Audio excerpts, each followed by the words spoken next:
mina olen Paul ja see on minu sõber Karu. Oleme tulnud siia Järvseljale 10. A keskkonnapraktikale. Ja nüüd edasi suundumegi Järvselja ürgmetsa tutvuma kohaliku loodusega. Rada on nüüd oluline. Me lähme tegelikult Järvselja ürgmetsa kvartalisse. See jäeti metsameeste soosival tahtel ja tänu sellisele tuntud metsamehele nagu Mattiisen otsustati, et selles kvartalis raideid ei teha ja vaadatakse, kuidas siis samunegi mets nüüd täiesti looduslikus olekus ise areneb.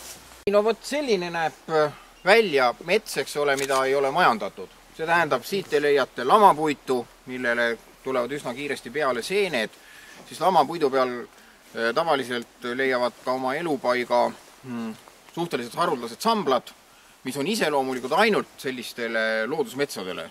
Et osa samblaliike mitte kuskil mujal ei kasva, ainult mitte majandatud metsades. No, Järvselja uhkused on tegelikult sellised vinged puud, nagu te siin näete. Selline kuusk, see annab umbes, ma arvan, 3-4 tihumeetrit puitu välja. Niisiis, selle männi vanuseks arvatakse olevat enam-vähem Tartu Ülikooli vanuseks. Kui Tartu Ülikool asutati 1632, siis seda oleks pidanud teie teadma, mitte õpetaja. Siis umbes samas järku võib jääda see mänd ka. Ja nagu näete, igavene pirakas ja männi kohta ikka väga väärikas kõrgus, 33 meetrit. Oleme saanud metsast välja ja edasi lähme Järvselja taimeaeda, kus giidiks on meil kohalik aednik. Siin meie siis tegelemegi, ühesõnaga me kasvatame kõiki asju, millal on ikka juured ja lehed, et olgu ta siis kas kevadel vara tomatitaim ja paprikataim või siis tõesti metsataimed, või ilupuud ja põõsad. Eks põhirõhk ongi meil siin vist nendel ilupuudel ja põõsastel ja püsikutel, et katmikpinnaks kutsutakse, nagu öeldakse, igasuguseid, kas ta on siis klaasialune või kilealune, et katmikpinda on siis meil jah siin 2 kasvuhoone jagu, et ikka enamus tööd käib õues. Siin nüüd ongi näha, kuidas on tehtud sügiskülvipeenrad juba valmis. Et samamoodi milles visatud ja siin markeerlauaga siis nagu öeldakse, need seemnekülvirennid juba sisse nagu surutud. Ja siia siis raputatakse seemet. Ükstaspuha, mis ta siis on, et on ta siis tuhpuu või on ta pihlakas või on ta roonia. Kas pannakse nagu tihedamalt? Külvipeenrad on hästi tihedad, jah, et seemet pannakse ikkagi siia niimoodi, et see vagu on kõik seemet täis ja siis liivaga nagu kaetakse ära. Selle sama tamme all hakkab kohe tammetõrude korjamine heategevuslikul eesmärgil. Ja need korjatud tammetõrud siis saadetakse Elistvere loomaparki notsudele söömiseks. Hoia kotti, lasti viskame. Söötsi püüdja. Mul püksike. Mööda. Viska. On teisipäeva hommik. Me läheme tegema järve äärde veekeemiat ja veebioloogiat. 3. rühm, aga samal ajal läheb tegema GPS-i.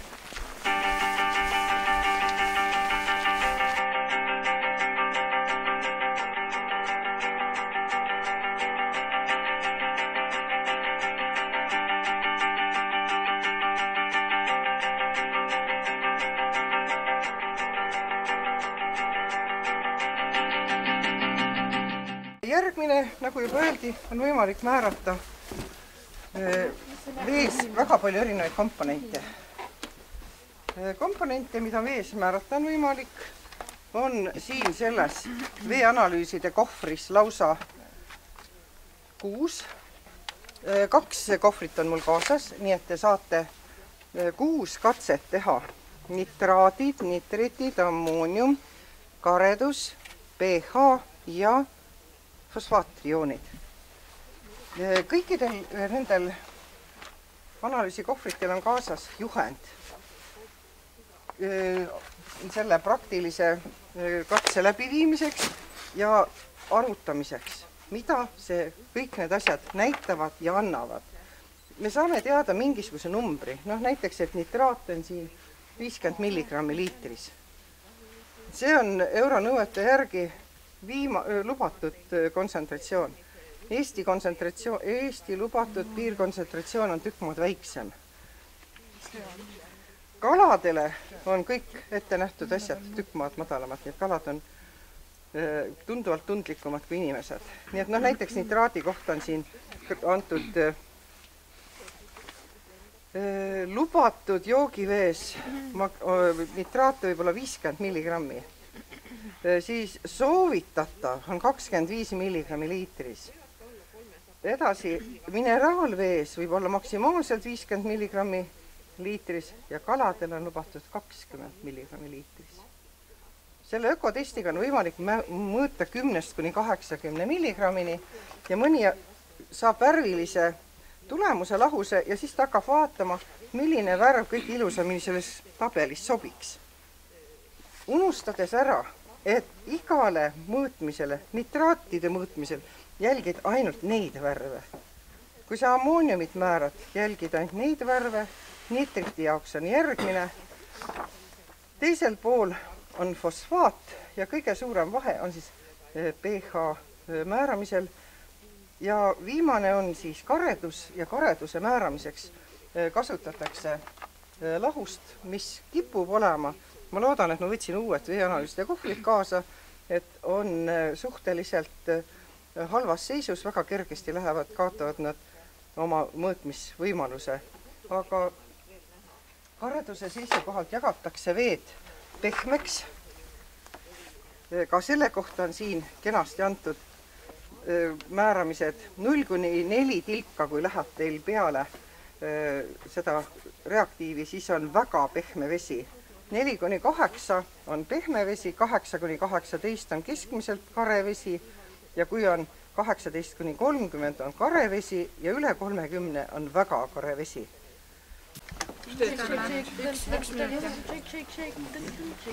Kork peale. Siis me võidime seda tõmbama. 57 ära. See on teha jäätmetoksiks. Kullakesed, saate ühe toksi jäätmetoksiks teha. Pange kirja endale elektrijuhtivus ja pH masina peal. Ja siis saate masina kinni panna. Õpeta, siin on need väikse natuke veel. Ei ole midagi. Jah, võta järgmine. Kas sul on koma ka või ei ole? Ei ole. Pane see tagasi. Sage. Mis sa saiste? 87. 0 ja tavaliselt ette ei panda, sest kui on tihti niimoodi, et number 1 on. See on iga kui läbi. See tähendab seda, et merevees on näiteks number 1. Ja siis on koma üleval. See tähendab seda, et merevees on nii palju, et selle mõõteriga ei saa mõõta. Aga kes sul loksutab? Kes mida loksutab? Loksutama ka seda vahepeal. Me loksutasime juba. Ei, vahepeal loksutavad juurde. Kogu aeg loksutatakse. Ja siin on siis meil väga hea rakendada bioindikatsiooni meetodeid. Meil on hea vaadata vee selgrootute põhjal, keda me püüame siit, kuidas olukord on.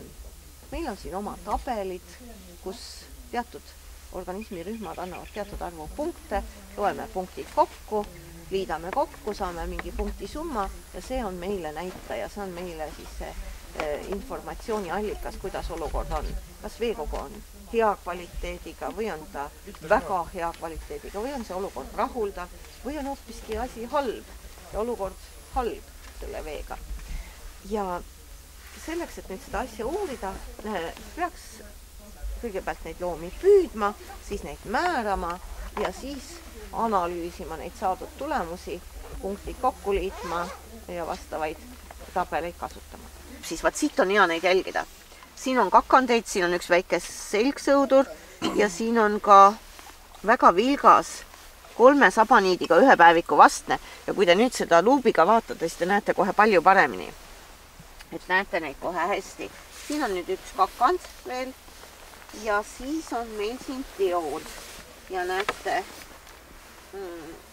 ongi need samad siis emateod, millest meil jutt oli. Ja vaat siin on ühed siis mudateod väikesed meil. Sükest suurt korralikku mudatigu meil ei ole praegu kahjuks. Nii kurb kui see ka on. oleme tagasi jõudnud järve äärest ja nüüd hakkab kohe biomeetria praktika. Nii, siin on teie jaoks praegu kõige olulisemad nupud, see Enter nupp. Siis seda Enter nuppu saab kasutada nooltena, eks ole. Niimoodi kallutate, kuidas saate. Või nagu öeldakse joystickina. Siis on see gloobuse märgiga. Sellega saate menüüsid vahetada, tähendab, mis varianti teil parajasti vaja on. Saate koordinaate näha või ükstaskava, siis saate seda ka teha. Nüüd väga oluline menüü, kui te mõõtma hakkate, on see, kus on teil maakera meridiaanid ja laiuskraadid ja siis on numbritega ja tähtedega mustad ruudukesed. Mille pärast see oluline on? See on selle tõttu, et siit te saate hinnata, kui täpselt te selle oma asukoha määrata saate.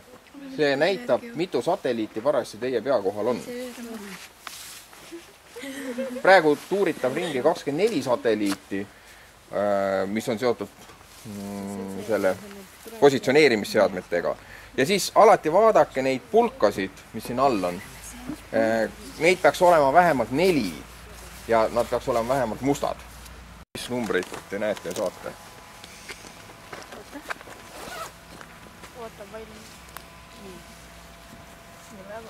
Mõlemaga pead vaatama. Ja ära pikistas siis. Ära tee, ma ei saa. Oot, ma pean kõigepealt seda asja. Ja parempoolset skaalat pead lugema. Kumba puud ma pean vaatama? Kumba puud? See puud! Kõige kõrgemat ladva... Ei, ma vaata seda. Ma vaatasin seda kahearuselist. Ma ei näe. See on niimoodi, nagu mere peal määrati päikese kõrgust. No, käes või? Siis on niimoodi, et seal on peeglite süsteemi vaja. Alla 19 meetrit või minna. Ja nüüd on laager läbi saanud ja uurime, mida arvavad õpetajad. Et rääkige, milleks on selliseid laagrid vaja üldse korraldada? Võib-olla tõesti paljudele jääb see arusaamatuks. Miks võlid õpetajad tulevad siia ööseks selle asemel kodus oma pere juures? Ja laupäeval ja reede õhtul. Ikka sellepärast, et lapsed loodust paremini tundma õpiksid. Kuidas te üleüldiselt siis laagri ja õpilastega rahul jäite? Käitsid hästi? Tänasel päeval väga rahul. Kõik olid väga tublid. Ja kuidas eilse päevaga? Mina näiteks magasin täiesti rahulikult, nii et mina küll olen väga rahul. Mulle hoiatati, et ma tulen siia teatavasti ööbima sellisel kujul, et ma olen üleval ja ma magasin tõeliselt hästi. No siin ma ei korrata, et õpilased ei peaks unerahu. Jah, muidugi. Aga poole 4 käisin mina ühte tuba korrale kutsumas. No see on püsinud. Poole 4. Ja see oli tuba. See ei olnud kuskil laial. Ei pidanud me näiteks kohal konstaabliga ei pidanud kedagi taga otsima GPS-idega. Maavanemat ei kutsutud. Ja 4. aastat, ma arvan, või 5. oleme siin ja minu pea on alati selle ukse suunas ja ukse taga on tavaliselt laat. Ja sellega ongi meie keskkonnapraktika läbi. Nüüd hops-hops tagasi Tartusse.